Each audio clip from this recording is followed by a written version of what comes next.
जय श्री राम। मंगल भवने अमंगल हारी, द्रवौ सुदशरथ अजिर बिहारी। जय सिया राम, जय जय सिया राम। दीन दयाल बिरधु संभारी, हरौ नाथ मम संकट भारी। जय सिया राम, जय जय सिया राम। जय सिया राम, जय जय हनुमान। श्री गणेशाय नमः। श्री जानकी वल्लभो विजयते। श्री रामचरितमानस पंचम सोपान सुंदरकांड। स्वभाव से शांत, सनातन, असीमित त्रिगुण रूपी माया से अप्रभावित, निर्लेप, पापों से परे, मोक्ष प्रदायक, परम शांति के स्रोत, जिनकी सेवा में ब्रह्मा, शिव व शेषनाग जी सदा उपस्थित रहते हैं, ब्राह्मण की लीलाएं रचने वाले देवता भी जिनकी पूजा करते हैं, वेदों द्वारा जानने योग्य, सर्वव्यापी, देवताओं में सर्वश्रेष्ठ व सभी देवताओं के मार्गदर्शक, अपनी माया से मनुष्य रूपधारी रघुकुल में सर्वश्रेष्ठ व नरेश शिरोमणि, भक्तों की सभी व्याधियों व पापों को नष्ट करने वाले विश्वपति श्री राम की मैं वंदना करता हूँ। हे रघुकुल श्रेष्ठ, मैं सच्चे मन से विनती करता हूँ, आप अंतर्यामी हैं, सबके हृदय में निवास करने वाले हैं। आप भली भांति जानते हैं कि आपकी अनन्य भक्ति के सिवा मेरे मन में दूसरी कोई इच्छा नहीं है। हे रघुनाथ, मुझे अपनी भक्ति प्रदान कीजिए तथा मेरे मन को काम, क्रोध, मद, लोभ व ईर्ष्या आदि दोषों से रहित कीजिए। अपार बलवान, सुमेरु के समान कांति युक्त शरीर वाले दैत्य रूपी वन का नाश करने के लिए अग्नि रूप, ज्ञानियों में अग्रगण्य, सभी गुणों के निधान, वानरों के स्वामी श्री रघुनाथ जी के प्रिय भक्त श्री हनुमान जी को मैं प्रणाम करता हूँ। जामवान के सुंदर वचन हनुमान जी को बहुत अच्छे लगे। तब वे बोले, हे भाई, तुम लोग दुख सहकर, कंद मूल फल खाकर तब तक मेरी राह देखना, जब तक मैं सीता जी को देखकर लौट ना आऊं। काम अवश्य ही पूर्ण होगा, क्योंकि अत्यंत प्रसन्नता हो रही है। यह कहकर और सबको मस्तक झुकाकर तथा मन में श्री रघुनाथ जी को धारण करके हनुमान जी चले। समुद्र के किनारे एक सुंदर पर्वत था। हनुमान जी सहज ही कूदकर उस पर चढ़ गए और बारंबार श्री राम जी का स्मरण करके उस पर बड़े जोर से उछले। जिस पर्वत से वे उछले वह तुरंत ही पाताल में धंस गया। जैसे श्री रघुनाथ जी का अमोघ बाण चलता है, उसी तरह हनुमान जी चले।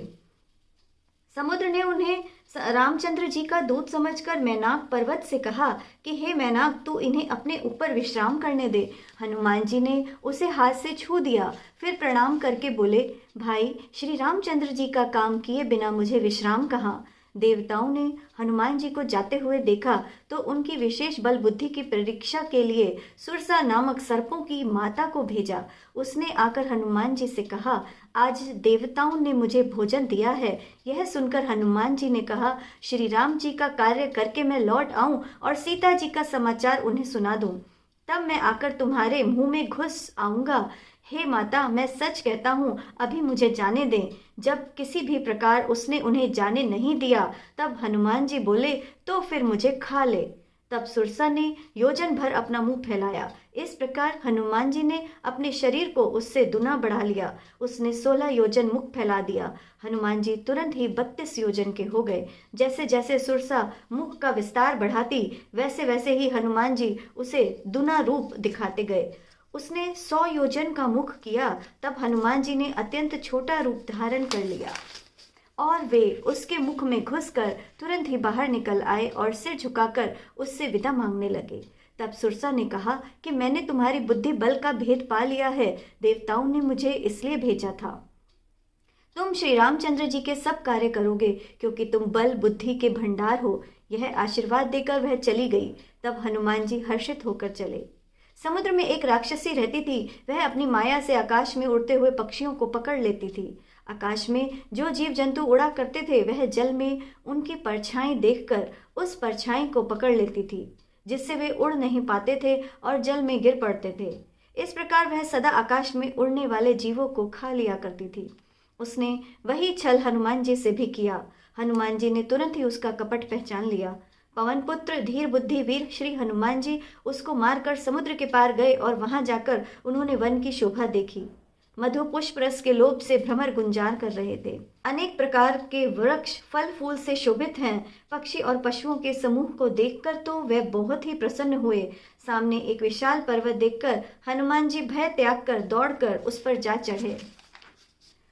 पार्वती जी से शिवजी कहते हैं, इसमें वानर हनुमान की बड़ाई नहीं है, यह तो प्रभु का प्रताप है जो काल को भी खा जाता है। पर्वत पर चढ़कर उन्होंने लंका में देखा, इतना बड़ा किला था कि कुछ कहा नहीं जाता। वह अत्यंत ऊंचा था, उसके चारों ओर समुद्र था। सोने की चार दीवारी प्रकाशित हो रही थी, विचित्र मणियों से जड़ा हुआ सोने के परकोटे, उनके भीतर सुंदर घर थे। चौराहे, बाजार, मार्ग और गलियां थीं। नगर बहुत प्रकार से सजा हुआ था। हाथी, घोड़े, खच्चरों के समूह तथा पैदल और रथों के समूह तो गिने ही नहीं जाते थे। अनेक रूपों के राक्षसों के दल, जिनकी बलवती सेना का वर्णन नहीं किया जा सकता। वन, बाग, बगीचे, फुलवाड़ी, तालाब, कुएं और बावड़ियां थीं। मनुष्य, नाग देवताओं और गंधर्वों की कन्याएं अपने सौंदर्य से मुनियों के मनों को भी लुभा लेती थीं। कहीं पर्वत के समान विशाल शरीर वाले बलवान पहलवान गरज रहे थे। अखाड़ों में नाना प्रकार से भिड़कर एक दूसरे को ललकार रहे थे। भयंकर शरीर वाले करोड़ों योद्धा अत्यंत सावधानी पूर्वक नगर की सब ओर से रखवाली कर रहे थे। कहीं दुष्ट राक्षस भैंसों, मनुष्यों, गायों, गधों और बकरों को खा रहे थे। तुलसीदास ने इनकी कथा थोड़ी सी कही है, क्योंकि ये अवश्य ही श्री रामचंद्र जी के बाण रूपी तीर्थ से शरीर त्याग कर परम गति प्राप्त करेंगे। नगर के रखवालों को देखकर हनुमान जी ने मन में विचार किया कि अत्यंत छोटा रूप धारण करके रात के समय नगर में प्रवेश करूं। हनुमान जी मच्छर के समान रूप धारण कर नर रूप से लीला करने वाले भगवान श्री रामचंद्र जी का स्मरण करके लंका को चले। जहाँ लंकनी नाम की एक राक्षसी रहती थी, वह बोली, मेरा निरादर करके बिना मुझसे पूछे तू कहाँ चला जा रहा है? मूर्ख, क्या तू मेरा भेद नहीं जानता? जितने भी चोर हैं वे सब मेरे आहार हैं। हनुमान जी ने उसे एक घूंसा मारा, जिससे वह खून की उल्टी करती हुई पृथ्वी पर लुढ़क गई। फिर लंकनी अपने को संभाल कर उठी और डर के मारे हाथ जोड़कर विनती करने लगी। वह बोली, जब रावण को ब्रह्मा जी ने वर दिया था तो उन्होंने मुझे राक्षसों के विनाश की यह पहचान बता दी थी कि जब तू किसी बंदर के मारने से व्याकुल हो जाए तब तू राक्षसों का संहार हुआ समझ लेना। हे तात, मेरे बड़े पुण्य हैं जो मैं श्री रामचंद्र जी के दूत को नेत्रों से देख रही हूँ। हे तात, स्वर्ग और मोक्ष के सब दुखों को तराजू के एक पलड़े में रखा जाए तो वे सब मिलकर भी उस सुख के बराबर नहीं हो सकते जो क्षण मात्र के सत्संग से होता है। अयोध्या के राजा श्री रघुनाथ जी को हृदय में धारण करके नगर में प्रवेश कर सब काम कीजिए, क्योंकि उसके लिए विष अमृत के समान हो जाता है। शत्रु मित्रता करने लगते हैं, समुद्र गाय के खुर के बराबर हो जाता है तथा अग्नि शीतल हो जाती है। हे गरुड़ जी, उसके लिए समेरु पर्वत रज के समान हो जाता है। जिसे श्री रामचंद्र जी ने एक बार कृपा पूर्वक देख लिया, तब हनुमान जी ने अत्यंत छोटा रूप धारण किया और भगवान का स्मरण करके नगर में प्रवेश किया। उन्होंने प्रत्येक महल की खोज की, जहां तहां असंख्य योद्धा दिखाई दिए। फिर वे रावण के महल में गए, जो अत्यंत विचित्र था, इसका वर्णन नहीं किया जा सकता। हनुमान जी ने रावण को शयन करते हुए देखा, परंतु महल में जानकी जी दिखाई नहीं दी। फिर एक सुंदर महल दिखाई दिया, जहां भगवान का एक मंदिर बना हुआ था। उस महल पर श्री राम जी के धनुष बाण के चिन्ह अंकित थे। उसकी शोभा का वर्णन नहीं किया जा सकता। वहां तुलसी के नए वृक्ष समूहों को देखकर श्री हनुमान जी बड़े प्रसन्न हुए। लंका तो राक्षसों के समूह का निवास स्थान है, यहाँ ऐसे सज्जन का निवास कहाँ? हनुमान जी के मन में इस प्रकार आश्चर्य हुआ और वह तर्क करने लगे। उसी समय विभीषण जी जाग गए। उन्होंने तब श्री राम नाम का उच्चारण किया। हनुमान जी उन्हें सज्जन जानकर प्रसन्न हुए। हनुमान जी ने विचार किया कि इनसे ही परिचय करूंगा, क्योंकि साधु व्यक्ति कार्य की हानि नहीं करते, अर्थात किसी सज्जन से मित्रता करने से लाभ ही होता है। ब्राह्मण का रूप धरकर हनुमान जी उनसे बोले तो शब्द सुनते ही विभीषण जी उठकर वहां आए। प्रणाम करके उनकी कुशल पूछी और कहा कि हे ब्राह्मण देव, आप कौन हैं तथा कहाँ से, किस प्रयोजन से यहाँ पधारे हैं? क्या आप हरि भक्तों में से कोई हैं? आपको देखकर मेरे हृदय में अत्यंत प्रेम उमड़ रहा है। या आप दिनों से प्रेम करने वाले स्वयं श्री राम जी ही हैं, जो मुझे बड़भागी बनाने आए हैं? तब हनुमान जी ने उन्हें श्री राम जी की कथा बताकर अपना नाम बताया। सुनते ही दोनों के शरीर पुलकित हो उठे और श्री राम जी के गुणों का स्मरण करके दोनों के मन में आनंद मग्न हो गए। विभीषण जी बोले, हे पवन पुत्र, मेरी स्थिति सुनो। मैं यहाँ वैसे ही रहता हूँ जैसे दांतों के बीच में जीभ रहती है। हे तात, क्या मुझे अनाथ जानकर श्री रामचंद्र जी कभी मुझ पर कृपा करेंगे? मेरा तामसी राक्षस शरीर होने से कोई साधन नहीं बनता और न मेरे मन में श्री रामचंद्र जी के चरण कमलों में प्रेम ही है। परंतु हे हनुमान, अब मुझे विश्वास हो गया है कि श्री राम जी की मुझ पर कृपा हो गई है, क्योंकि उनकी कृपा के बिना संतों से भेंट नहीं होती। जब श्री राम ने कृपा की है तभी तो आपने मुझे दर्शन दिए हैं। इस पर हनुमान जी बोले, हे विभीषण जी, प्रभु की यही रीति है, वे सेवकों से सदा ही प्रेम किया करते हैं। भला मैं ही कौन सा बड़ा कुलीन हूँ, चंचल वानर हूँ और सब प्रकार से हीन हूँ। प्रातःकाल जो हम बंदरों का नाम ले ले तो उसे उस दिन भोजन न मिले। हे मित्र, मैं ऐसा अधम हूँ, पर श्री रामचंद्र जी ने मुझ पर भी कृपा की है। उस समय भगवान के गुणों का स्मरण करके हनुमान जी के दोनों नेत्रों में प्रेमाश्रु भर आए। जो जानते हुए भी श्री राम जी को भुलाकर विषयों के पीछे भटकते फिरते हैं, वे दुखी क्यों न रहें। इस प्रकार श्री राम जी के गुणों का बखान करते हुए उन्होंने परम शांति प्राप्त की। फिर विभीषण जी ने उन्हें जानकी जी की लंका में रहने की सारी कथा सुनाई। तब हनुमान जी बोले, हे भाई, मैं माता जानकी को देखना चाहता हूँ। इस पर श्री विभीषण जी ने उन्हें सब उपाय बता दिया। तब हनुमान जी विदा लेकर चले। फिर वह पहले जैसा रूप धरकर अशोक वन में जा पहुँचे, जहाँ सीता जी रहती थीं। सीता जी को देखकर हनुमान जी ने उन्हें मन ही मन प्रणाम किया। हनुमान जी ने देखा कि बैठे ही बैठे सीता जी के रात्रि के चारों पहर बीत जाते थे। शरीर दुबला हो गया था, सिर पर जटाओं की एक लट थी तथा हृदय में श्री रामचंद्र जी के गुणों का स्मरण करती रहती थीं। जानकी जी नीचे की ओर देख रही थी और उनका मन श्री राम जी के चरण कमलों में लीन था। जानकी जी को इस प्रकार दीन देखकर हनुमान जी बड़े दुखी हुए। हनुमान जी वृक्ष के पत्तों में छिप बैठे थे और विचार कर रहे थे कि क्या करूं। उसी समय अनेक स्त्रियों को अपने साथ लिए सज धज कर रावण वहां आया।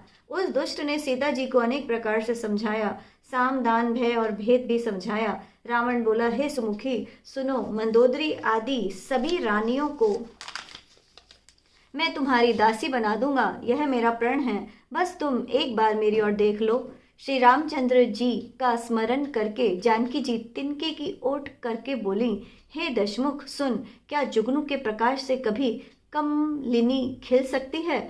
तू भी अपने लिए ऐसा ही समझ ले। अरे दुष्ट, तू रघुवीर के बाण को नहीं जानता। अरे पापी, तूने सूना देखकर मेरा हरण कर लिया।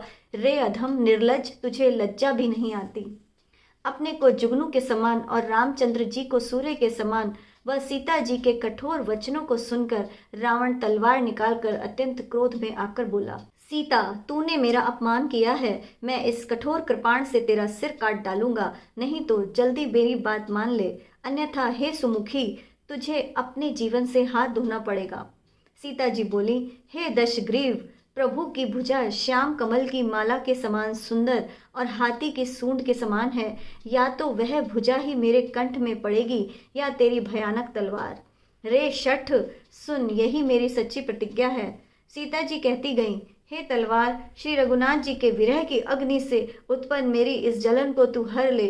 तू शीतल, तीव्र और श्रेष्ठ धारा बहाने वाली है। तू मेरे दुख के बोझ को हर ले। सीता जी के ऐसे वचन सुनते ही रावण उन्हें मारने दौड़ा। तब मैं दानव की पुत्री मंदोदरी ने नीति पूर्वक उसे समझाया। इस पर रावण सब राक्षसियों को बुलाकर बोला, जाकर सीता को अनेक प्रकार से भयभीत करो। यदि महीने भर में यह कहा न माने तो मैं इसे तलवार से मार डालूंगा। ऐसा कहकर रावण घर चला गया और राक्षसियों के समूह अनेक प्रकार के गंदे रूप धरकर सीता जी को भयभीत करने लगे। उनमें एक त्रिजटा नाम की राक्षसी थी, जिसकी रामचंद्र जी के चरणों में प्रीति थी और वह ज्ञानी भी थी। उसने सब राक्षसियों को बुलाकर अपना स्वप्न सुनाया और बोली, सीता जी की सेवा करके अपना कल्याण कर लो। मैंने स्वप्न में देखा कि एक बंतर ने लंका जला दी। राक्षसों की सारी सेना मर गई। रावण नंगा था और गधे पर सवार था। उसके सिर मुंडे हुए थे, 20 भुजाएं कटी हुई थीं। इस प्रकार से वह दक्षिण दिशा को जा रहा था, जैसे लंका विभीषण को मिल गई है। नगर में श्री रामचंद्र जी की दुहाई फिर गई और उन्होंने सीता जी को बुला लिया। मैं निश्चय के साथ कहती हूँ कि यह स्वप्न कुछ ही दिनों बाद सत्य होकर रहेगा। वचन सुनकर वे सब राक्षसियां डर गईं और सीता जी के चरणों में गिर पड़ीं। इसके बाद वे सब जहां तहां चली गईं और सीता जी मन में सोचने लगी कि 1 महीना बीत जाने पर रावण मुझे मार डालेगा। सीता जी हाथ जोड़कर त्रिजटा से बोली, हे माता, तू विपत्ति में मेरी साथी है। शीघ्र कोई ऐसा उपाय कर जिससे मैं यह शरीर छोड़ सकूं। अब यह विरह असह्य हो चला है, सहा नहीं जाता। हे माता, काठ की चिता बनाकर सजा दे, फिर उसमें आग लगा दे और मेरे प्रेम को सच कर दे। रावण की कांटों के समान दुख देने वाली वाणी कानों से कौन सुने। सीता जी के वचन सुनकर त्रिजटा ने चरण पकड़कर उन्हें समझाया और श्री राम का प्रताप, बल और सुयश सुनाया। वह बोली, हे सुकुमारी, रात्रि में आग नहीं मिलेगी। ऐसा कहकर वह अपने घर चली गई। तब सीता जी मन ही मन सोचने लगी, क्या करूं, विधाता ही विपरीत हो गया। न आग मिलेगी, न पीड़ा मिटेगी। आकाश में अंगारे दिखाई दे रहे हैं, पर पृथ्वी पर एक भी तारा नहीं जाता। चंद्रमा भी अग्नि पिंड है, किंतु यह भी मुझे हतभागिनी जानकर आग नहीं बरसा रहा। हे अशोक के वृक्ष, तू ही मेरी विनती सुन ले, तू ही मेरा शोक हरकर अपने नाम को सार्थक कर ले। तेरे नए कोमल पत्ते अग्नि के समान हैं, मुझे अग्नि दे। विरह रोग को बढ़ाकर सीमा तक न पहुंचा। सीता को विरह से व्याकुल देखकर वह क्षण हनुमान जी को कल्प के समान लगा। तब हनुमान जी ने हृदय में विचार कर सीता जी के सामने श्री राम की अंगूठी डाल दी। अशोक ने अंगारा दे दिया। ऐसा समझकर सीता जी ने प्रसन्न होकर उसे अपने हाथ में ले लिया। तब उन्होंने राम नाम अंकित वह सुंदर एवं मनोहर अंगूठी देखी। अंगूठी को पहचान कर सीता जी आश्चर्यचकित होकर उसे देखने लगी तथा हर्ष और विषाद से हृदय में अकुला उठी।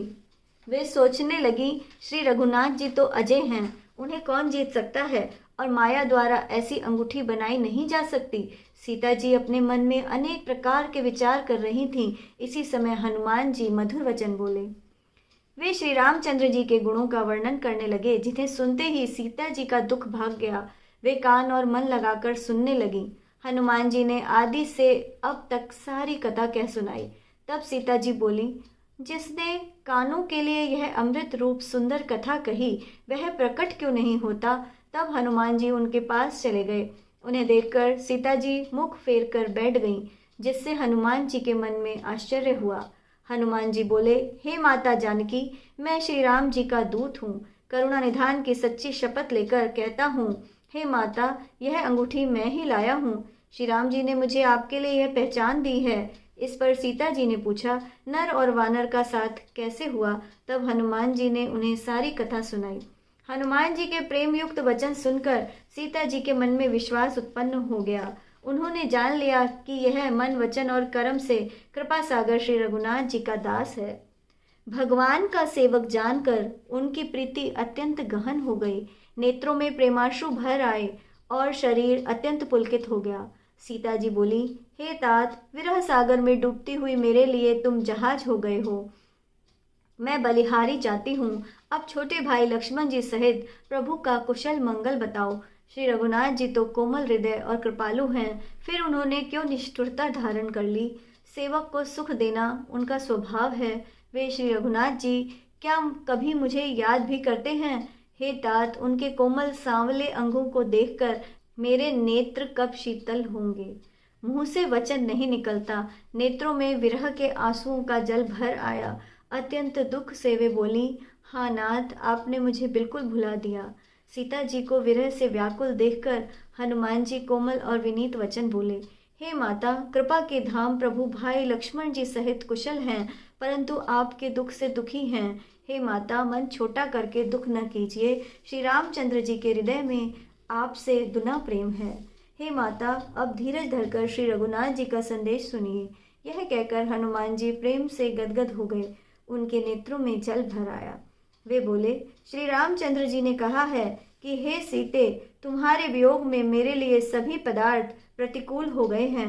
वृक्षों के नए नए व कोमल पत्ते मानो अग्नि के समान, रात्रि काल रात्रि के समान, चंद्रमा सूर्य के समान और कमलों के वन भालों के वन के समान हो गए हैं।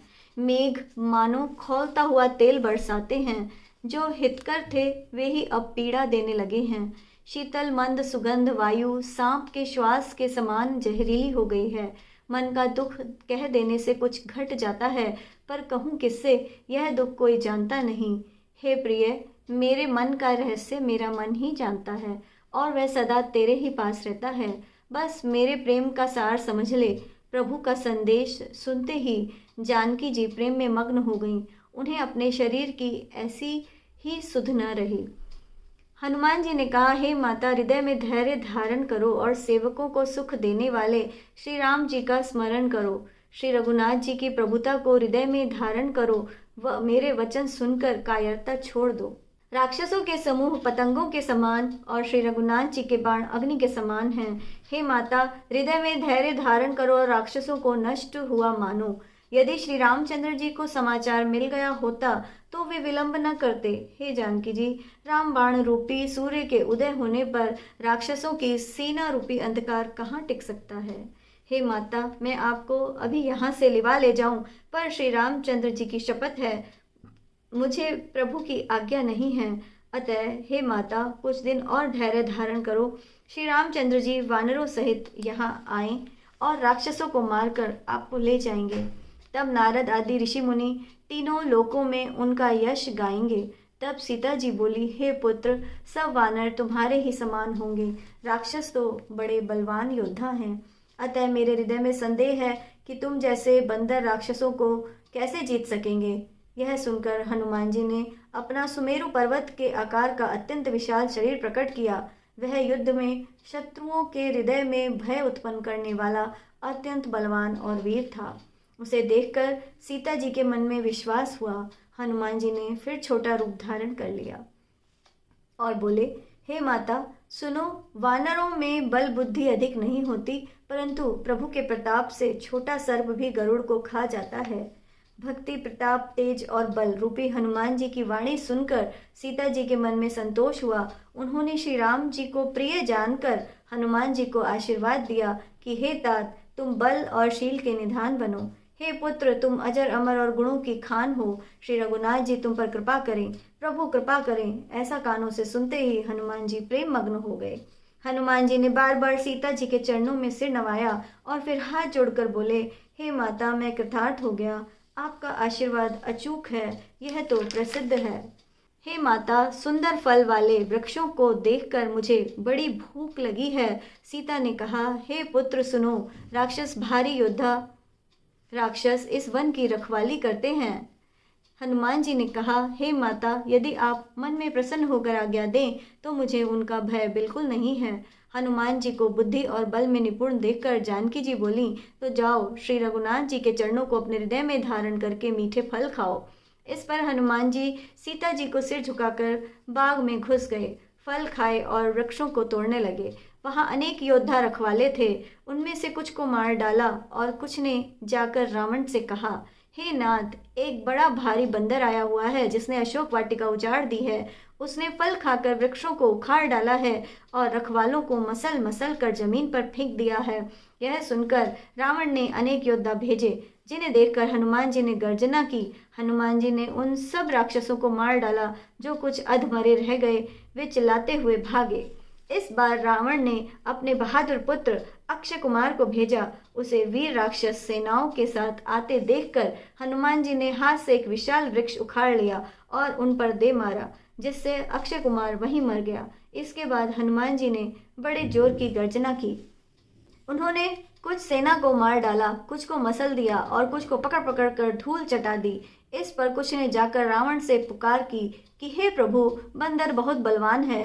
पुत्र का वध सुनकर रावण क्रोधित हो उठा। उसने अपने बलवान पुत्र मेघनाद को भेजा और उससे कहा कि हे पुत्र, मारना नहीं, उसे बांध के ले आना, ताकि बंदर को देखकर पता किया जाए कि वह कहाँ का है।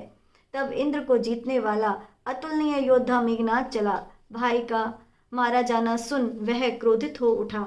हनुमान जी ने देखा तो वे किटकिटाकर गरजे और दौड़े। उन्होंने एक विशाल वृक्ष उखाड़ लिया और उससे रावण के पुत्र मेघनाद के रथ को तोड़ दिया, उसे नीचे गिरा दिया। उसके साथ में आए बड़े बड़े योद्धाओं को पकड़ पकड़ कर हनुमान जी अपने शरीर से मसलने लगे। उन सबको मारकर वे मेघनाद से लड़ने लगे। ऐसा प्रतीत होता था मानो दो हाथी भिड़ गए हों। हनुमान जी मेघनाद को एक घूंसा मारकर वृक्ष पर जा चढ़े तो उसे क्षण भर के लिए मूर्छा आ गई। फिर उठकर उसने अनेक प्रकार माया रची, परंतु वह हनुमान जी को जीत नहीं सका। अंत में उसने ब्रह्मास्त्र का संधान किया। तब हनुमान जी ने मन में विचार किया कि यदि मैं ब्रह्मास्त्र को नहीं मानता तो उसकी महिमा समाप्त हो जाएगी। तब मेघनाद ने हनुमान जी को ब्रह्मपाश मारा, परंतु गिरते समय भी उन्होंने बहुत सी सेना मार डाली। जब मेघनाद ने देखा कि हनुमान जी मूर्छित हो गए हैं, तब वह उन्हें नागपाश से बांधकर ले आया।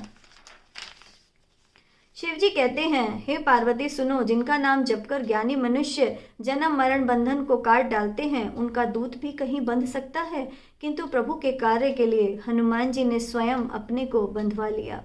बंदर का बांधा जाना सुनकर राक्षस दौड़े और तमाशा देखने के लिए सब सभा में आ गए। हनुमान जी ने जाकर रावण की सभा देखी, उसकी शोभा वर्णित नहीं की जा सकती। देवता और दिक्पाल हाथ जोड़े अत्यंत नम्रता पूर्वक भयभीत होकर रावण की भौहें ताक रहे हैं, लेकिन रावण का ऐसा प्रताप देखकर भी हनुमान जी मन में तनिक डरे नहीं। वे ऐसे निशंक खड़े रहे मानो सर्पों के समूह में गरुड़ जी निर्भय खड़े हों। हनुमान जी को देखकर रावण दुर्वचन कहता हुआ पहले तो जोर से हंसा, फिर पुत्र वध की याद आते ही उसके मन में दुख पैदा हो गया। रावण बोला, हे वानर, तू कौन है? किसके बल पर तूने वन को उजाड़ कर नष्ट कर दिया? क्या तूने कभी मेरा नाम और यश नहीं सुना? रे शठ, तू तो मुझे अत्यंत निशंक दिखाई दे रहा है। तूने किस अपराध पर राक्षसों को मारा?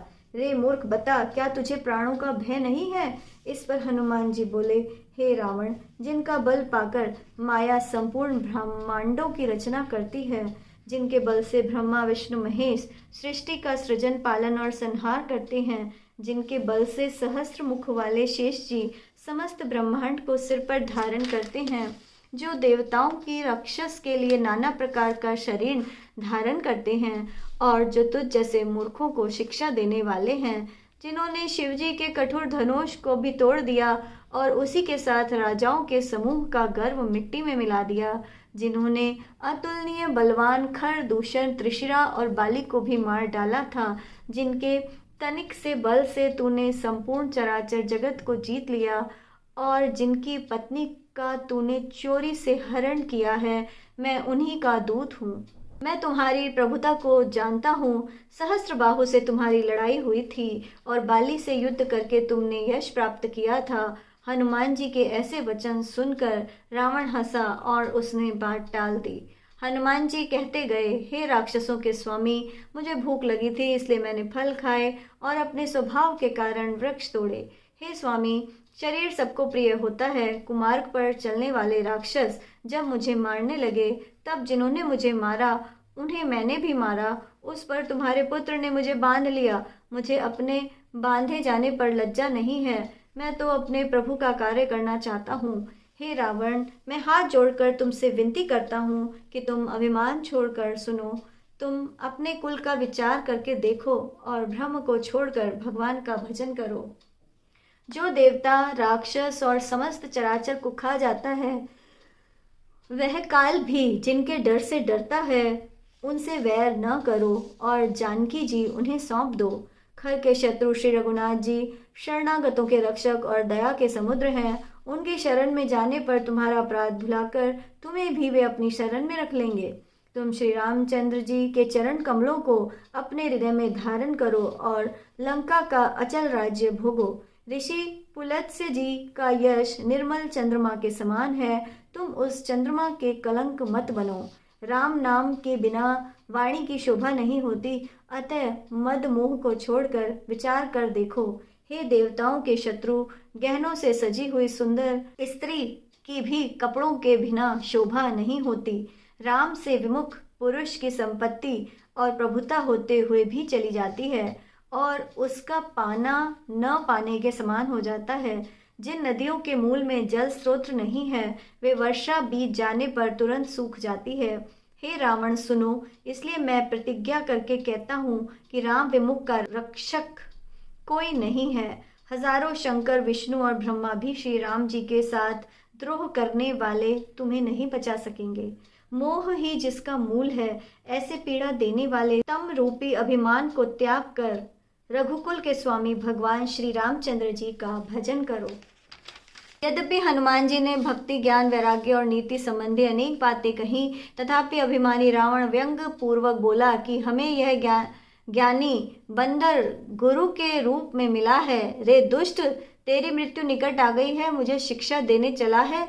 हनुमान जी बोले, इससे उल्टा ही होगा, यह तेरा मति भ्रम है, मैंने इसे प्रत्यक्ष जान लिया है। हनुमान जी के वचन सुनकर रावण अत्यंत क्रोधित हो गया और बोला, अरे इस मूर्ख के प्राण शीघ्र ही क्यों नहीं हर लेते।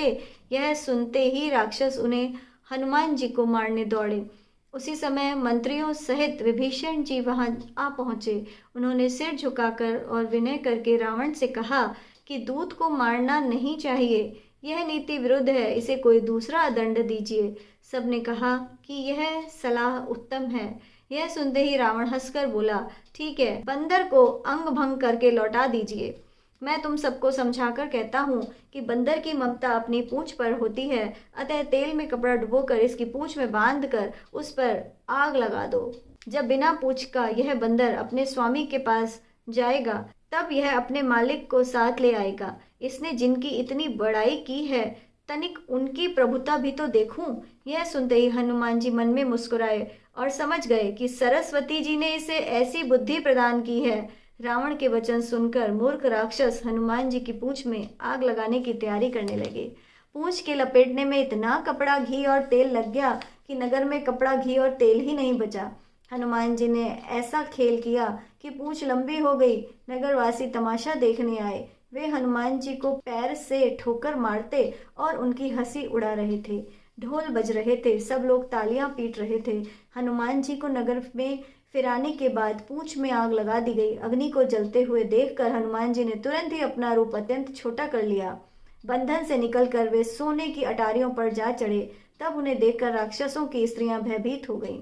उसी समय भगवान की प्रेरणा से 49 पवन चलने लगे। हनुमान जी ने अट्ठास करके गर्जन किया और आकाश पर जा चढ़े। उनका शरीर विशाल परंतु बहुत ही फुर्तीला था।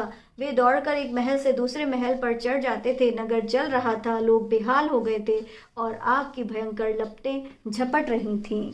हाय पिता, हाय मैया, इस अवसर पर हमें कौन बचाएगा, सब और यही पुकार सुनाई पड़ रही थी। हमने तो पहले ही कहा था कि यह वानर नहीं, वानर का रूप धारण करके कोई देवता आया है। साधु के अपमान का ही यह फल है कि नगर अनाथ की भांति जल रहा है। हनुमान जी ने क्षण भर में ही सारा नगर जला दिया, केवल विभीषण का घर नहीं जलाया। शिव जी कहते हैं, हे पार्वती, हनुमान जी उन्हीं के दूत हैं जिन्होंने अग्नि को बनाया, इसी कारण वे अग्नि से नहीं जले। हनुमान जी ने उलट पलट कर सारी लंका जला दी, फिर स्वयं समुद्र में कूद पड़े। पूछ बुझाकर थकावट दूर करके पुनः छोटा सा रूप धारण कर वे श्री जानकी जी के सम्मुख हाथ जोड़कर जा खड़े हुए और बोले, माता, मुझे कोई चिन्ह दीजिए जैसे श्री रघुनाथ जी ने मुझे दिया था। तब सीता जी ने अपनी चूड़ामणि उतार कर उन्हें दी और हनुमान जी ने उसे प्रसन्नतापूर्वक ले लिया। तब सीता जी ने कहा, हे तात, मेरा प्रणाम निवेदन करके कहना, हे प्रभु, यद्यपि आप सब प्रकार से पूर्ण काम हैं, तथापि दुखियों पर दया करना याद करके मेरे भारी संकट को शीघ्र ही दूर करें। हे तात, उन्हें जयंत की घटना सुनाना तथा उनके बाण का प्रताप स्मरण कराना। यदि महीने भर में वे ना आए तो मुझे जीवित ना पाएंगे। हे हनुमान, कहो कैसे जीवित रहूं? तुम भी अब जाने को कह रहे हो। तुम्हें देखकर छाती शीतल हुई थी। मेरे लिए तो फिर वही दिन और फिर वही रात है। हनुमान जी ने जानकी जी को तरह तरह से समझाकर धीरज दिया और उनके चरण कमलों में सिर झुकाकर श्री राम जी के पास चल दिए। चलते समय उन्होंने भारी गर्जना की, जिसे सुनकर राक्षसों की स्त्रियों के गर्भ गिरने लगे। समुद्र लांग कर वे इस पार आए और तब उन्होंने वानरों को हर्ष ध्वनि सुनाई। हनुमान जी को आया देखकर सब प्रसन्न हो गए और वानरों ने इसे अपना नया जन्म समझा। हनुमान जी का मुख प्रसन्न था और शरीर में तेज विराजमान था, जिससे सब समझ गए कि वे श्री रामचंद्र जी का कार्य कर आए हैं। तब हनुमान जी से मिले और इतने सुखी हुए मानो तड़पती हुई मछली को जल मिल गया हो। प्रसन्न होकर तथा नए नए वृतांत पूछते कहते हुए सब श्री रघुनाथ जी के पास चल पड़े।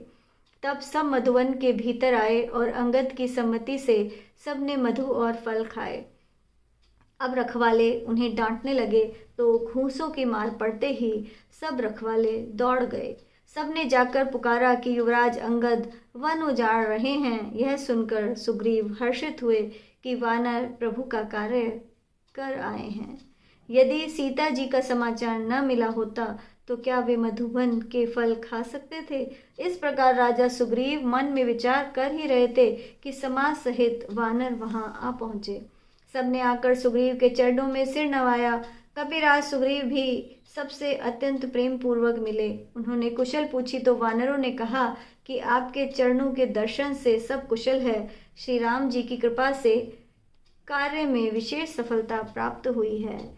हे स्वामी, हनुमान जी ने यह सारा विलक्षण कार्य अकेले ही पूरा किया और हम वानरों के प्राण बचा लिए। यह सुनकर सुग्रीव हनुमान जी से पुनः मिले और सब वानरों सहित श्री रघुनाथ जी के पास चल दिए। श्री राम जी ने जब वानरों को कार्य किए हुए आते देखा तब वह अपने मन में प्रसन्न हुए। दोनों भाई स्फटिक शिला पर बैठे थे कि सारे वानर जाकर उनके चरणों पर गिर पड़े। दया की राशि श्री रघुनाथ जी सबसे प्रेम सहित गले लगकर मिले और उनकी कुशल पूछी। वानर बोले, हे नाथ, आपके चरण कमलों के दर्शन पाकर सब कुशल है। जामवान बोले, हे रघुनाथ जी, जिस पर आपकी दया हो उसका सदा कल्याण ही होता है। देवता, मनुष्य और मुनि सभी उस पर प्रसन्न रहते हैं। वही विजयी है, वही विनयी है और वही गुणों का समुद्र बन जाता है। उसी का यश तीनों लोकों में प्रकाशमान होता है। प्रभु की कृपा से सब काम हो गए और हमारा जन्म सफल हो गया। हे नाथ, पवन पुत्र ने जो किया उसका 1000 मुखों से भी वर्णन नहीं किया जा सकता। तब जामवान ने हनुमान जी के कार्य श्री रघुनाथ जी को सुनाए। सब सुनकर कृपा निधि श्री रामचंद्र जी को बहुत अच्छा लगा। उन्होंने हर्षित होकर हनुमान जी को दोबारा अपने हृदय से लगा लिया और बोले, हे तात, कहो सीता कैसे रहकर अपने प्राणों की रक्षा करती है।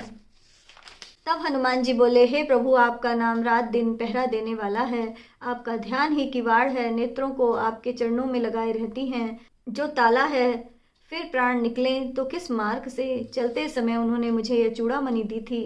श्री रघुनाथ जी ने उसे लेकर अपने हृदय से लगा लिया।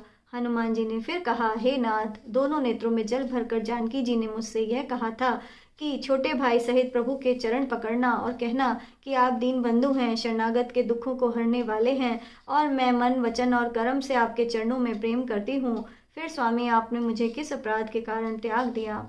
एक दोष मेरा अवश्य है कि आपसे वियोग होते ही मेरे प्राण नहीं निकल गए, किंतु यह तो मेरे नेत्रों का अपराध है जो प्राणों के निकलने में बाधक है। विरह अग्नि है, शरीर रुई है और श्वास पवन है। इस प्रकार यह शरीर क्षण मात्र में जल सकता है, परंतु अपने लाभ के लिए जल बरसाते हैं, जिससे विरह की आग से भी देह जल नहीं पाती। सीता जी की विपत्ति बहुत बड़ी है। हे दीनदयालु, वह बिना कहे ही अच्छी हैं। हे करुणा निधान, उनका एक एक पल कल्प के समान बीत रहा है। अतः हे प्रभु, तुरंत चलिए और अपनी भुजाओं के बल से दुष्टों को जीतकर सीता जी को ले आइए। सीता जी का दुख सुनकर प्रभु के कमल नेत्रों में जल भर आया और वे बोले, मन, वचन और शरीर से जिसे मेरा ही सहारा है, उसे क्या स्वप्न में भी विपत्ति हो सकती है। हनुमान जी बोले, हे प्रभु, विपत्ति तो तभी है जब आपका स्मरण ना रहे। हे प्रभु, राक्षसों की बात ही कितनी है, आप शत्रु को जीतकर जानकी जी को ले आवेंगे। भगवान कहने लगे, सुन हे हनुमान, सुन, तेरे समान मेरा उपकारी देवता, मनुष्य अथवा मुनि कोई भी शरीरधारी नहीं है। मैं तेरा प्रति उपकार, बदले में उपकार क्या, मेरा मन भी तेरे सामने नहीं हो सकता। हे पुत्र, मैं तुम्हारे इस उपकार रूपी ऋण से मुक्त नहीं हो सकता। ऐसा मैंने मन में विचार करके देख लिया है। देवताओं के रक्षक भगवान श्री राम जी बार बार हनुमान जी को कृपा दृष्टि से देख रहे हैं। उनकी आंखों में प्रेम के आंसू भर आए हैं और शरीर रोमांचित है। प्रभु के वचन सुनकर और उनके प्रसन्न मुख तथा पुलकित अंगों को देखकर हनुमान जी हर्षित हो गए और प्रेम विहल होकर, हे भगवान, मेरी रक्षा करो कहते हुए श्री राम जी के चरणों में गिर पड़े। प्रभु उनको बार बार उठाना चाहते थे, परंतु प्रेम में डूबे हुए हनुमान जी को चरणों से उठना अच्छा नहीं लगता। प्रभु का हाथ हनुमान जी के सिर पर रखा हुआ है। ऐसी स्थिति का स्मरण करके शिव जी प्रेम मग्न हो गए। फिर मन को सावधान करके शंकर जी कहने लगे, हनुमान जी को उठाकर प्रभु ने अपने हृदय से लगा लिया और हाथ पकड़कर अपने पक्ष में बैठा लिया। हे हनुमान, बताओ, रावण द्वारा सुरक्षित लंका और उसके इतने बड़े दुर्ग को तुमने किस प्रकार जला दिया। हनुमान जी प्रभु को प्रसन्न जानकर अभिमान रहित बोले, बंदर का यही बड़ा पुरुषार्थ है कि वह एक डाल से दूसरी डाल पर चला जाता है। मैंने जो समुद्र लांघकर सोने का नगर जलाया और राक्षसों को मारकर अशोक वन को उजाड़ डाला, यह सब आप ही का प्रताप है। हे नाथ, इसमें मेरी कुछ भी बड़ाई नहीं है। हे प्रभु, जिस पर आप प्रसन्न हो उसके लिए कुछ भी कठिन नहीं। आपके प्रभाव से तो रुई बड़वानल को जला सकती है, अर्थात असंभव भी संभव हो सकता है। हे नाथ, मुझे कृपा करके अपनी निश्चल भक्ति प्रदान कीजिए। हनुमान जी की ऐसी सरल वाणी सुनकर हे भवानी, श्री रामचंद्र जी ने एवं मस्तु ऐसा ही हो कहा। हे पार्वती, जिसने श्री राम जी का स्वभाव जान लिया उसे भजन छोड़कर दूसरी बात ही अच्छी नहीं लगती। यह स्वामी सेवक का संवाद जिसके हृदय में बस गया, उसे ही श्री रघुनाथ जी के चरणों की भक्ति मिल पाती है। प्रभु के वचन सुनकर वानरगण कहने लगे, कृपालु आनंद कंद श्री रामचंद्र जी की जय हो, जय हो, जय हो। तब श्री रघुनाथ जी ने कपिराज सुग्रीव को बुलाया और बोले, अब चलने की तैयारी करो, अब विलंब क्यों किया जाए। वानरों को तुरंत आज्ञा दो। भगवान की यह लीला देखकर फूल बरसाकर और हर्षित होकर देवता भी आकाश से अपने अपने लोग चले। वानरराज सुग्रीव ने शीघ्र ही वानरों को बुलाया तो सेनापतियों के समूह आ गए। वानर भालुओं के झुंड अनेक रंगों के थे और उनमें अतुलनीय बल था। प्रभु के चरण कमलों में सिर झुकाकर हैं महान बलवान रीछ और वानर गरज रहे थे। श्री राम जी ने वानरों की सारी सेना देखी, तब कमल नेत्रों से कृपा पूर्वक उनकी ओर दृष्टि डाली। राम कृपा का बल पाकर वानर मानो पंख वाले बड़े बड़े पर्वत हो गए। तब श्री राम जी ने हर्षित होकर प्रस्थान किया। उस समय अनेक सुंदर और शुभ शकुन हुए। जिनकी कीर्ति सब मंगलों से पूर्ण है, उनके प्रस्थान के समय शकुन होना ही नीति है। प्रभु का प्रस्थान जानकी जी को भी पता लग गया। उनके बाएं अंग फड़कने लगे, मानो कह रहे थे कि श्री राम जी आ रहे हैं। जानकी जी के शकुन रावण के लिए अपशकुन बन गए। जब सेना चली तो उसका वर्णन कोई नहीं कर सकता। असंख्य वानर और भालू गर्जना कर रहे थे। नख ही जिनके शस्त्र हैं, वे सर्वत्र बेरोक टोक चलने वाले रीछ वानर पर्वतों और वृक्षों को धारण किए कोई आकाश मार्ग से और कोई पृथ्वी पर चले जा रहे थे।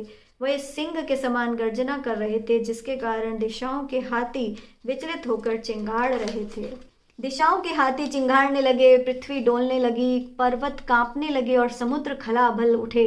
गंधर्व देवता मुनि नाग किन्नर मन में प्रसन्न हुए कि अब हमारे दुख टल गए। अनेक भयानक वानर योद्धा किटकिटा रहे थे और करोड़ों ही दौड़ रहे थे। प्रबल प्रताप कौशलनाथ श्री रामचंद्र जी की जय का उच्चारण करते हुए वे उनका गुणगान कर रहे थे।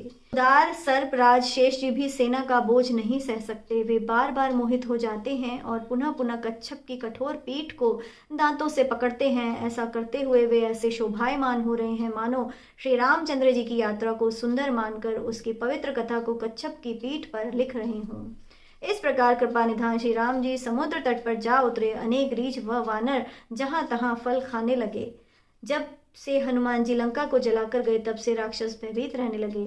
अपने अपने घरों में सब विचार करने लगे कि अब राक्षस कुल की रक्षा का कोई उपाय नहीं रहा। जिसके दूत के ही बल का वर्णन नहीं किया जा सकता, उसके स्वयं नगर में आने पर क्या भलाई है। दूतियों द्वारा नगर वासियों के वचन सुनकर मंदोदरी अति व्याकुल हो गई।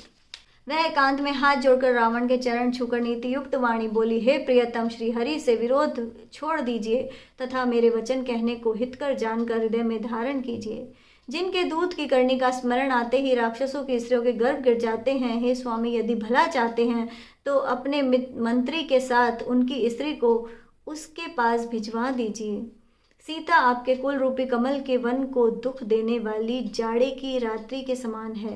हे नाथ, सीता को लौटाए बिना शंभु और ब्रह्मा भी आपका भला नहीं कर सकते। श्री राम जी के बाण सर्पों के समूह के समान हैं और राक्षस मेंढकों के समान हैं। जब तक वे उन्हें निगल नहीं जाते, तब तक हट छोड़कर आप कोई उपाय कर लीजिए। मूर्ख और अभिमानी रावण कानों से उसकी वाणी सुनकर हंसा और बोला, स्त्रियों का स्वभाव सचमुच ही डरपोक होता है। तुम शुभ कार्य में भी भय करती हो, तुम्हारा मन अत्यंत कच्चा है। यदि वानरों की सेना आएगी तो राक्षस उसे खाकर अपना जीवन निर्वाह करेंगे। लोकपाल भी जिसके डर से कांपते हैं, यदि उसकी स्त्री भी डरने लगे तो यह बड़ी हंसी की बात है। यह कहते हुए रावण ने हंसकर उसे हृदय से लगा लिया और स्नेह दिखाकर सभा में चला गया। मंदोदरी हृदय में चिंता करने लगी कि विधाता पति के प्रतिकूल हो गए हैं।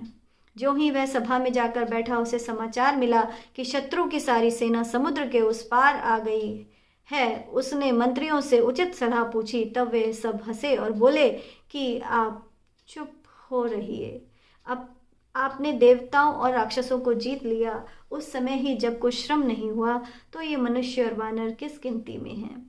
मंत्री, वैद्य और गुरु तीन यदि अप्रसन्नता के भय या लाभ की आशा से प्रिय बोलते हैं तो राज्य, शरीर और धर्म, इन तीनों का शीघ्र नाश हो जाता है। रावण के लिए भी वैसा ही संयोग आ बना। मंत्री उसके मुंह पर उसकी स्तुति करते हैं। उसी समय अवसर जानकर विभीषण जी वहां आए।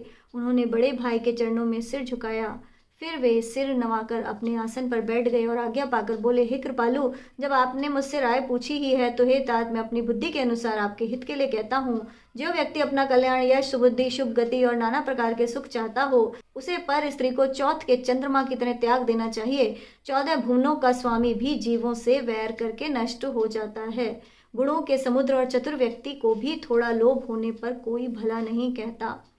हे नाथ, काम, क्रोध, मद, लोभ, ये सब नरक के रास्ते आते हैं। आप इन सबको छोड़कर श्री रामचंद्र जी का भजन कीजिए, जिन्हें संत जन भजते हैं। हे तात, राम मनुष्यों के ही राजा नहीं, वे समस्त लोकों के स्वामी और काल के भी काल हैं। वे भगवान हैं, वे विकार रहित, अजन्मा, व्यापक, अजय, अनादि और अनंत ब्रह्म हैं। उन कृपा सिंधु भगवान ने पृथ्वी, ब्राह्मण, गौ और देवताओं का हित करने के लिए ही मनुष्य शरीर धारण किया है। हे भाई, वे सेवकों को आनंद देने वाले, दुष्टों के समूह का नाश करने वाले हैं और वेद तथा धर्म की रक्षा करने वाले हैं। अतः वैर त्याग कर उनके सम्मुख मस्तक झुकाइए। वे श्री रघुनाथ जी शरणागत का दुख नाश करने वाले हैं। हे नाथ, जानकी दे दीजिए और अकारण ही स्नेह करने वाले श्री राम जी का भजन कीजिए, जिसे संपूर्ण संसार से द्रोह करने का पाप लगा है। शरण में आने पर प्रभु उसका भी त्याग नहीं करते। जिनका नाम तीनों तापों का नाश करने वाला है, वे ही प्रभु मनुष्य रूप में प्रकट हुए हैं। हे रावण, यह बात समझ लो। हे दशरथ, मैं बार बार आपके चरणों को छूता हूँ और विनती करता हूँ कि मान, मोह और मद को त्याग कर श्री राम जी का भजन कीजिए। मुनि पुलस्त्य जी ने अपने शिष्य के हाथ यह बात कहला भेजी है। अतः हे तात, सुंदर अवसर पाकर मैंने तुरंत ही वह आपसे कह दी। माल्यवान नाम का एक अत्यंत बुद्धिमान मंत्री था। विभीषण के वचन सुनकर उसे बहुत अच्छा लगा और उसने भी कहा, हे तात, आपके छोटे भाई नीति विभूषण है। विभीषण जो कुछ कह रहे हैं उसे ही हृदय में धारण कर लीजिए। तब रावण बोला, ये दोनों मूर्ख शत्रु की महिमा का बखान कर रहे हैं। यहाँ कोई है, इन्हें दूर करो ना। तब माल्यवान तो घर लौट आया और विभीषण जी हाथ जोड़कर पुनः कहने लगे, हे नाथ, पुराण और वेद कहते हैं कि सुबुद्धि और कुबुद्धि सबके हृदय में रहती है। जहाँ सुबुद्धि है वहाँ नाना प्रकार की संपदाएं रहती हैं, जहाँ कुबुद्धि है वहाँ परिणाम में विपत्ति रहती है। आपके हृदय में उल्टी बुद्धि आ विराजी है, इसलिए आप हित को अहित और शत्रु को मित्र मान रहे हैं। राक्षस कुल के लिए काल रात्रि के समान सीता पर आपकी बड़ी प्रीति है। हे तात, मैं चरण पकड़कर आपसे विनती करता हूँ कि आप मेरे आग्रह को स्नेहपूर्वक स्वीकार कीजिए। श्री राम जी को सीता जी दे दीजिए, जिससे आपका कोई अहित ना हो। विभीषण ने पंडितों, पुराणों और वेदों द्वारा सम्मत नीति कही, पर उसे सुनकर रावण क्रोधित होकर उठा और बोला कि हे दुष्ट, मृत्यु तेरे निकट आ गई है। अरे मूर्ख, तू मेरे ही अन्न से पल रहा है, पर हे मूढ़ पक्ष, तुझे शत्रु का अच्छा लगता है। अरे दुष्ट, संसार में ऐसा कौन है जिसे मैंने अपनी भुजाओं के बल से न जीता हो। मेरे नगर में रहते हुए उन तपस्वियों से प्रेम रखता है। मूर्ख, जा उन्हीं से मिलकर उन्हें ही नीति का पाठ पढ़ा। ऐसा कहकर उसने विभीषण को लात मारी, लेकिन वह इस पर भी बार बार उसके चरण ही पकड़ता रहा। शिवजी कहते हैं, हे पार्वती, संतों की यही महिमा है कि वे बुराई करने पर भी बुराई करने वाले की भलाई ही करते हैं। विभीषण ने कहा, आप मेरे पिता के समान हैं, मुझे मारा ठीक ही किया, परंतु आपका भला तो श्री राम जी का भजन करने में ही है। इतना कहकर विभीषण अपने मंत्रियों को साथ लेकर आकाश मार्ग में गए और सबको सुनाकर कहने लगे, श्री राम जी सत्य संकल्प, सर्व समर्थ और रावण हैं। तुम्हारी यह सभा काल के वश है, अतः मैं अब श्री रघुवीर की शरण जाता हूँ, मुझे दोष न देना। ऐसा कहकर विभीषण जी ज्यों ही चले त्यों ही सब राक्षस आयुहीन हो गए। शिव जी कहते हैं, हे पार्वती, साधु का अपमान तुरंत ही संपूर्ण कल्याण का नाश कर देता है। रावण ने जिस क्षण विभीषण को त्यागा उसी क्षण वह अभागा वैभवहीन हो गया। विभीषण जी हर्षित होकर मन में अनेक मनोरथ करते हुए श्री रघुनाथ जी के पास चले। वे सोचते जाते थे कि मैं जाकर भगवान के कोमल और लाल सुंदर चरण कमलों के दर्शन करूंगा, जो सेवकों को सुख देते हैं, जिन चरणों का स्पर्श पाकर ऋषि पत्नी अहिल्या तर गई और जो दंडक वन को भी पवित्र करने वाले हैं, जिन चरणों को जानकी जी ने अपने हृदय में धारण कर रखा है, जो कपट मृग के साथ उसे पकड़ने दौड़े थे और जो चरण कमल साक्षात शिवजी के हृदय रूपी सरोवर में विराजते हैं। मेरा अहोभाग्य है कि आज मैं उन्हीं को देखूंगा। जिन चरणों की पादुकाओं में भरत जी ने अपना मन लगाया हुआ है, आज मैं उन्हीं चरणों को उन नेत्रों से देखूंगा। इस प्रकार प्रेम सहित विचार करते हुए शीघ्र ही समुद्र के इस पार श्री रामचंद्र जी की सेना के पास आ गए। वानरों ने विभीषण को आते देखा तो उन्होंने समझा कि शत्रु का कोई विशेष दूत है। उन्हें वहीं ठहराकर वे सुग्रीव के पास आए और उनको सब समाचार बताया। सुग्रीव ने श्री राम जी के पास जाकर कहा, हे रघुनाथ जी सुनिए, रावण का भाई आपसे मिलने आया है। तब श्री राम जी ने कहा, हे मित्र तुम्हारी क्या राय है। वानरराज सुग्रीव ने कहा, हे महाराज, राक्षसों की माया पहचानी नहीं जाती। यह इच्छानुसार रूप बदलने वाला छली न जाने क्यों आया है। लगता है यह मूर्ख हमारा भेद लेने आया है, इसलिए मुझे तो यही अच्छा लगता है कि इसे बांध कर रखा जाए। इस पर श्री राम जी बोले, हे मित्र, तुमने नीति पर विचार तो सही किया है, परंतु मेरा प्रण तो शरणागत के भय को हर लेना है। प्रभु के वचन सुनकर हनुमान जी प्रसन्न हुए और मन ही मन कहने लगे कि भगवान कैसे शरणागत वत्सल हैं। पुनः श्री राम जी बोले, जो व्यक्ति अपने अहित का अनुमान करके शरण में आए हुए का त्याग कर देते हैं, वे पामर हैं, पाप में हैं, उन्हें देखने में भी पाप लगता है। जिससे करोड़ों ब्राह्मणों की हत्या लगी हो, शरण में आने पर मैं उसका भी त्याग नहीं करता। जीव ज्यों ही मेरे सन्मुख आता है, उसके करोड़ों जन्मों के पाप तत्काल नष्ट हो जाते हैं। पापियों का यह सहज स्वभाव होता है कि मेरा भजन उसे कभी अच्छा नहीं लगता। यदि रावण का भाई निश्चय ही दुष्ट हृदय होता तो क्या वह मेरे सामने आ सकता था। जो व्यक्ति निर्मल मन होता है वही मुझे प्राप्त करता है। मुझे कपट और छल छिद्र अच्छे नहीं लगते। यदि उसे रावण ने भेद लेने के लिए भेजा है, तब भी वह आपको उससे कुछ भी भय या हानि नहीं है, क्योंकि संसार में जितने भी राक्षस हैं, लक्ष्मण क्षण भर में उन सबको मार सकते हैं। और यदि वह भयभीत होकर मेरी शरण आया है तो मैं उसे प्राणों की भांति रखूंगा। श्री राम जी हंसकर बोले, दोनों ही स्थितियों में उसे ले आओ। तब अंगद, हनुमान जी सहित सुग्रीव जी कृपालु श्री राम जी की जय हो कहते हुए चले। विभीषण को आदर सहित आगे करके वानर वहां आए जहां श्री रघुनाथ जी विराजमान थे। नेत्रों को आनंद का दान देने वाले दोनों भाइयों को विभीषण जी ने दूर से ही देखा। फिर शोभा के धाम श्री राम जी को देखकर वे अपलक ठिठक कर देखते ही रह गए। भगवान की विशाल भुजाएं, लाल कमल के समान नेत्र और शरणागत के भय का नाश करने वाला सांवला शरीर, सिंह के समान कंधे, विशाल वक्ष स्थल अत्यंत शोभायमान हो रहा था। असंख्य कामदेवों के मन को मोहित करने वाला मुख भगवान के स्वरूप को देखकर विभीषण जी के नेत्रों में प्रेमाश्रु भर आए और शरीर पुलकित हो उठा। फिर मन में धीरज धरकर उन्होंने कोमल वचन कहे, हे नाथ, मैं दशमुख रावण का भाई हूँ। हे देवताओं के रक्षस, मेरा जन्म राक्षस कुल में हुआ है। मेरा शरीर तामसी है, स्वभाव से ही जैसे उल्लू को अंधकार प्रिय होता है, मुझे पाप प्रिय है। मैं कानों से आपका सुयश सुनकर आया हूँ कि आप जन्म मरण के भय का नाश करने वाले हैं। हे दुखियों के दुख को दूर करने वाले और शरणागत को सुख देने वाले श्री रघुवीर जी, मेरी रक्षा कीजिए, रक्षा कीजिए। प्रभु ने उन्हें ऐसा कहकर दंडवत करते देखा तो वे आनंदित होकर तुरंत उठे। विभीषण जी के वचन प्रभु के मन को अत्यंत भले प्रतीत हुए। उन्होंने अपनी विशाल भुजाओं से पकड़कर उनको अपने हृदय से लगा लिया। छोटे भाई लक्ष्मण जी सहित गले मिलकर तथा उनको अपने पास बैठाकर श्री राम जी बोले, हे लंकेश, परिवार सहित अपने कुशल कहो। तुम्हारा निवास बुरी जगह पर है, दिन रात दुष्टों की मंडली में बसते हो। ऐसी स्थिति में तुम धर्म का निर्वहन किस प्रकार करते हो। मैं तुम्हारे सारे आचार व्यवहार जानता हूँ। तुम अत्यंत नीति निपुण हो, तुम्हें अनीति अच्छी नहीं लगती। हे तात, कहा गया है कि विधाता नरक में भले ही भेज दे, लेकिन जीवन में दुष्टों का साथ न दे। तब विभीषण जी बोले, हे रघुनाथ जी, अब मैं आपके चरणों का दर्शन करके कुशल पूर्वक हूँ। आपने अपना सेवक जानकर मुझ पर दया की है। तब तक न जीव की कुशल है और न ही स्वप्न में उसके मन को शांति है, जब तक वह शोक की धाम विषय कामना को छोड़कर श्री राम जी का भजन नहीं करता। लोभ, मोह, डाह, मद और मान आदि अनेक दुष्ट तभी तक हृदय में रहते हैं जब तक कि धनुष, बाण और कमर में तरकस धारण किए हुए श्री रघुनाथ जी हृदय में नहीं विराजते। ममता पूर्ण अंधेरी रात जो राग द्वेष रूपी उल्लुओं को सुख देने वाली है, वह तभी तक जीव के मन में रहती है जब तक आपका प्रताप रूपी सूर्य उदय नहीं होता। हे श्री राम जी, आपके चरणावृंद के दर्शन कर अब मैं कुशल से हूँ। मेरे सभी भय मिट गए। हे कृपालु, आप जिस पर अनुकूल होते हैं उसे आध्यात्मिक, आदि दैविक और आदि भौतिक भव ताप दुख नहीं देते। मैं अत्यंत नीच स्वभाव का राक्षस हूँ। मैंने कभी शुभ आचरण नहीं किया। जिनका रूप मुनियों के भी ध्यान में नहीं आता, उन प्रभु ने स्वयं आनंदित होकर मुझे हृदय से लगा लिया। हे कृपा और सुख के पुंज श्री राम जी, यह मेरा असीम सौभाग्य है जो मैंने ब्रह्मा और शिव जी के द्वारा सेवित इन चरण कमलों को अपने हृदय से देख लिया।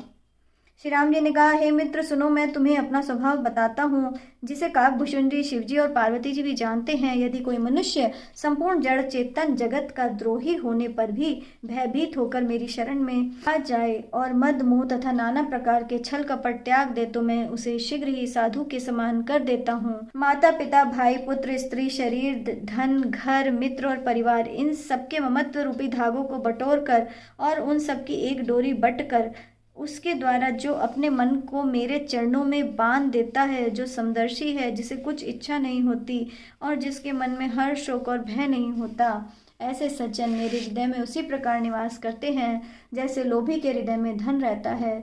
तुम सरीखे संत ही मुझे प्रिय हैं। मैं और किसी की कृतज्ञता वश देह धारण नहीं करता। जो सगुण साकार भगवान के उपासक हैं, दूसरे के हित में लगे रहते हैं, नीति और नियमों में दृढ़ हैं तथा जिन्हें ब्राह्मणों के चरणों में प्रेम है, वे व्यक्ति मेरे प्राणों के समान है।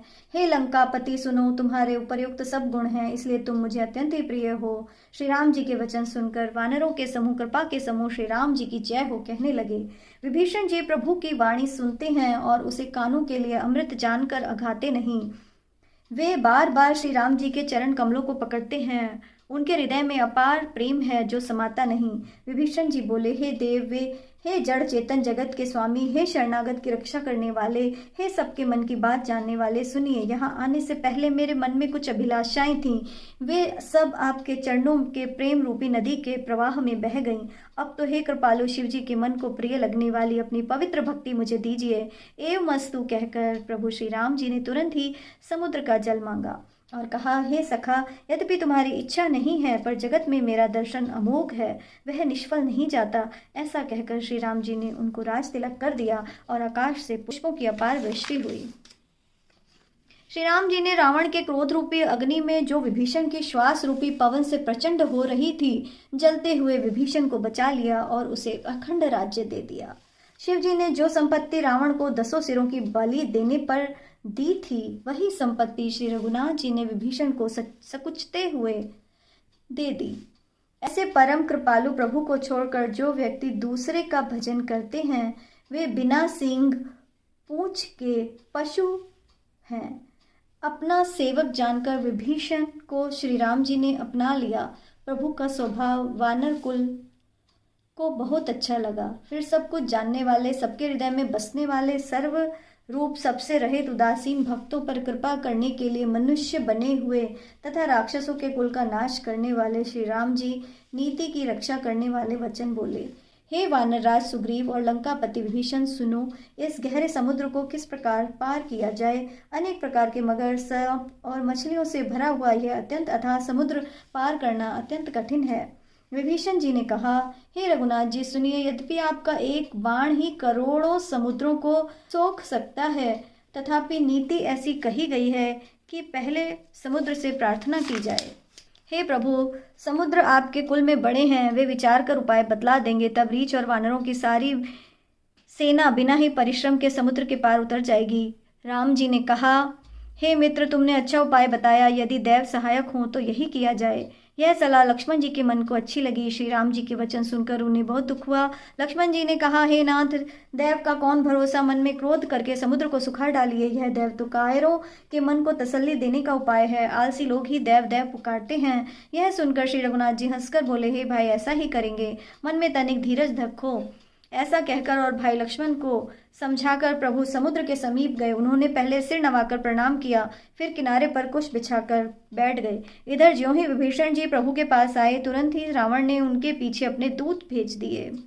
कपट पूर्वक वानर का शरीर धारण कर उन्होंने सब लीलाएं देखी, तो वे भी अपने हृदय में प्रभु के गुणों की और शरणागत पर उनके स्नेह की सराहना करने लगे। फिर वे प्रकट रूप में भी श्री राम जी के स्वभाव की बड़ाई करने लगे। वे अपना कपट वेश भूल गए। तब वानरों ने समझा कि ये शत्रु के दूत हैं और वे उन सबको बांधकर सुग्रीव के पास ले आए। सुग्रीव ने कहा, सब सुनो, इन राक्षसों के अंग अंग करके भेज दो। सुग्रीव के वचन सुनकर वानर दौड़े। दूतों को बांधकर उन्होंने सेना के चारों ओर घुमाया। वानर उन्हें अनेक प्रकार से मारने लगे। वे दीन होकर पुकार रहे थे, लेकिन वानरों ने उन्हें नहीं छोड़ा। लेकिन अब दूतों ने पुकार कर कहा, जो हमारे नाक कान काटेगा उसे श्री राम जी की सौगंध है। यह सुनकर लक्ष्मण जी ने सबको पास बुलाया। उन्हें बड़ी दया आई और हंसकर उन्होंने राक्षसों को तुरंत ही छुड़ा दिया और उनसे कहा, रावण के हाथ में यह चिट्ठी देना और कहना, हे कुल घातक, लक्ष्मण के शब्दों को पढ़ो। उस मूर्ख से मेरा यह संदेश कहना कि सीता जी को देखकर श्री राम जी से मिले, अन्यथा अंतिम समय आया समझ ले। लक्ष्मण जी के चरणों में मस्तक नवाकर श्री राम जी के गुणों की कथा वर्णन करते हुए दूत तुरंत ही चल दिए। श्री राम जी का यश करते हुए वे लंका में आए और उन्होंने रावण के चरणों में सिर झुकाए। तब रावण ने हंसकर बात पूछी, अरे शुक, अपने कुशल क्यों नहीं कहता? फिर उस विभीषण का समाचार सुना, मृत्यु जिसके अत्यंत निकट आ गई। मूर्ख ने राज्य करते हुए लंका को त्याग दिया। अभागा अब जौ का कीड़ा बनेगा।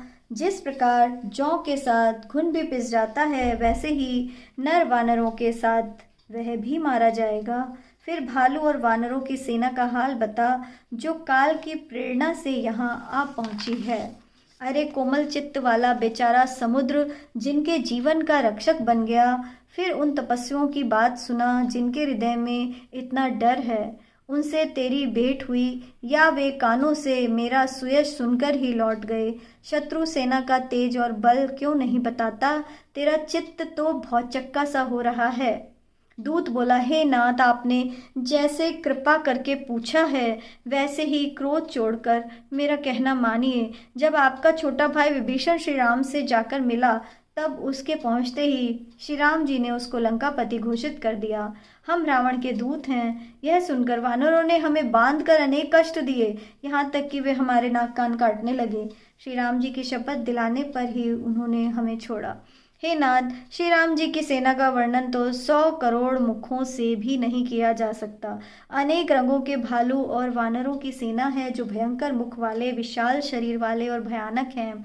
जिसने नगर को जलाया और आपके पुत्र अक्षय कुमार को मारा, उसका बल तो सब वानरों में थोड़ा है। वहाँ तो असंख्य नामों वाले बड़े कठोर और भयंकर योद्धा हैं, जिनमें असंख्य हाथियों का बल है और वे अत्यंत विशाल हैं। द्विद, मयंद, नील, नल, अंगद, गद, विकटास्य, दधिमुख, केसरी, निषट, शट और जामवान, ये सभी अत्यंत बलशाली हैं। ये सब वानर बल में सुग्रीव के समान हैं और इनके जैसे करोड़ हैं, उनको कौन गिन सकता है।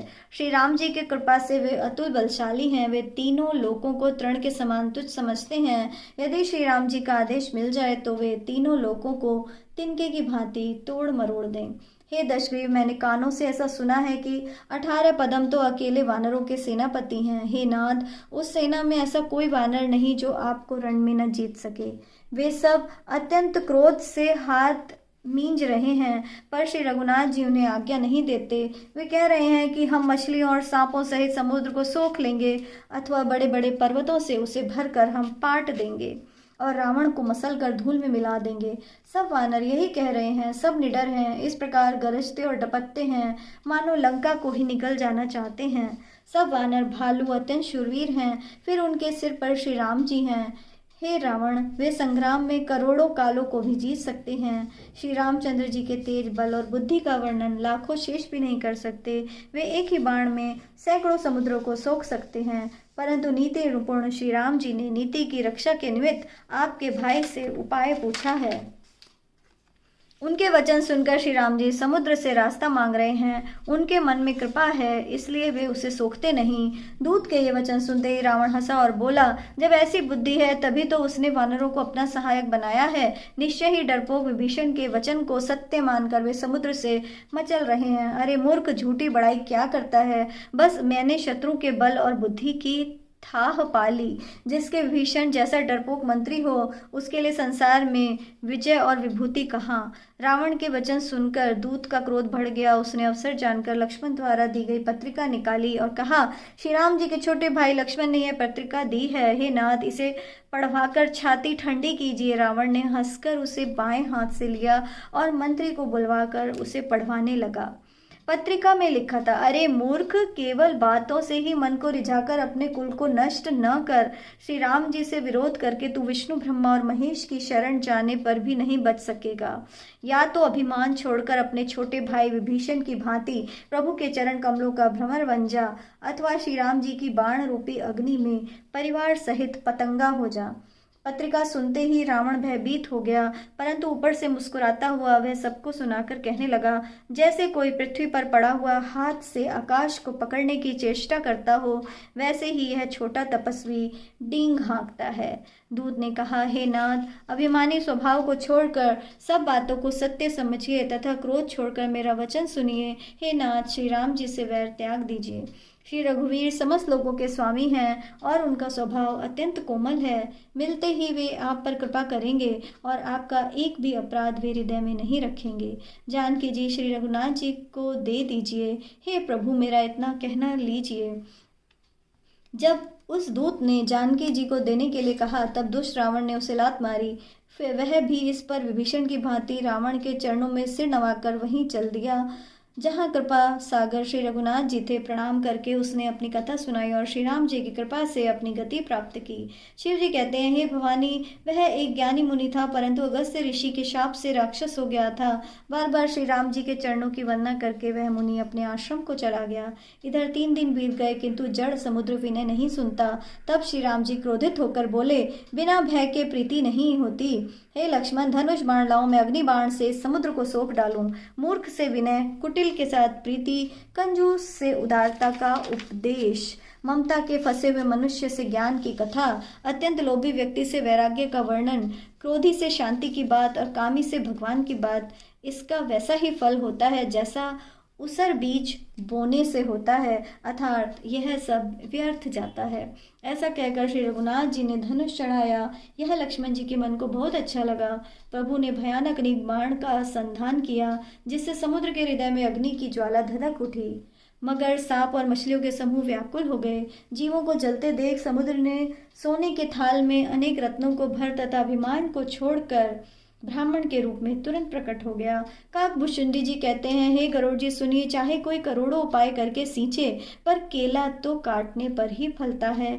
इस प्रकार नीच व्यक्ति विनम्रता से नहीं मानता, वह डांटने पर ही रास्ते पर आता है।